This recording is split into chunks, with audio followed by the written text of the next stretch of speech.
बांग्लादेश की पूर्व प्रधानमंत्री शेख हसीना की किस्मत का ताला क्या फिर से खुलने जा रहा है? क्या शेख हसीना दोबारा बांग्लादेश की कमान संभालने जा रही है?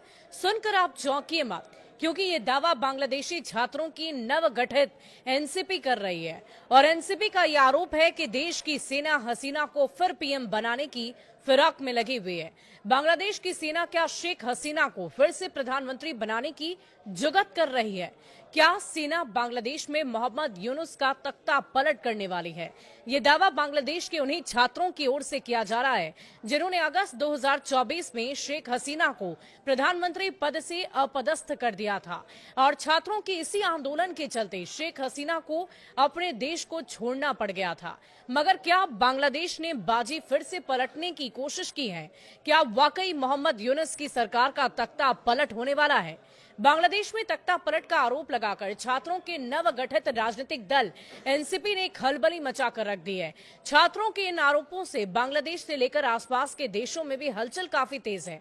आपको बता दें कि नवगठित छात्र नेतृत्व वाली पार्टी के आरोपों को लेकर बांग्लादेश की सियासत में गहमा गहमी पैदा हो गई है। मगर छात्रों ने ये आरोप किस आधार पर लगाया, इसका खुलासा उन्होंने अब तक नहीं किया है। उन्होंने साफ तौर पर सेना को निशाने पर लिया और छात्रों का कहना है कि सेना अपदस्थ प्रधानमंत्री शेख हसीना की आवामी लीग की बहाली की योजना बना रही है। सेना ने छात्रों की पार्टी एनसीपी के इन आरोपों को हास्यास्पद और मनगढ़ंत कहानियां बताते हुए सिरे से खारिज कर दिया। आपको बता दें कि नेशनल सिटीजन पार्टी ने देश के प्रतिष्ठित ढाका विश्वविद्यालय परिसर में विरोध रैलियां की और पार्टी को पुनः स्थापित करने की सैन्य समर्थित साजिश को किसी भी कीमत पर विफल करने की कसम खाई।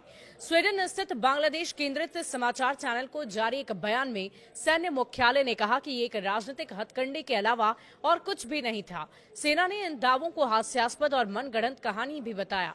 छात्रों की पार्टी के प्रमुख नेताओं में से एक हसनत अब्दुल्ला ने यह दावा किया कि सेना एक परिष्कृत आवामी लीग को पुनः स्थापित करने का प्रयास कर रही है। एनसीपी की ओर से ढाका विश्वविद्यालय परिसर में विरोध प्रदर्शन के दौरान अब्दुल्ला के सैकड़ों समर्थकों ने सेना प्रमुख के खिलाफ नारे लगाए और ये मांग की कि हसीना और उनके साथियों को मुकदमे के साथ फांसी पर लटका दिया जाए। 2 दिन पहले सोशल मीडिया पर पोस्ट कर अब्दुल्ला ने यह दावा किया कि भारत के इशारे पर परिष्कृत आवामी लीग के नाम पर आवामी लीग को पुनः स्थापित करने की साजिश चल रही है। बांग्लादेश में शेख हसीना को सत्ता से हटाने के लिए चल रहे आंदोलन के बीच सेना और छात्र नेताओं के बीच एक तनाव बढ़ता ही जा रहा है। नई गठित जातीय नागरिक पार्टी एनसीपी के प्रमुख आयोजक हसनत अब्दुल्ला ने सेना प्रमुख जनरल वकारुज्जमान को लेकर एक बहुत बड़ा दावा कर दिया है। हसनत के अनुसार जनरल जमान नोबेल पुरस्कार विजेता मोहम्मद यूनुस को सलाहकार के रूप में नियुक्त करने के इच्छुक नहीं थे। और एक वायरल वीडियो में हसनत अब्दुल्ला ने कहा कि सेना प्रमुख ने मोहम्मद यूनुस की साख पर सवाल उठाते हुए उन्हें इस भूमिका के लिए उपयुक्त नहीं माना। जनरल जमान ने यह भी कहा कि यूनुस का नोबेल पुरस्कार विजेता होना और उसकी सुधारवादी छवि के बावजूद ये जिम्मेदारी के लिए सही व्यक्ति नहीं है।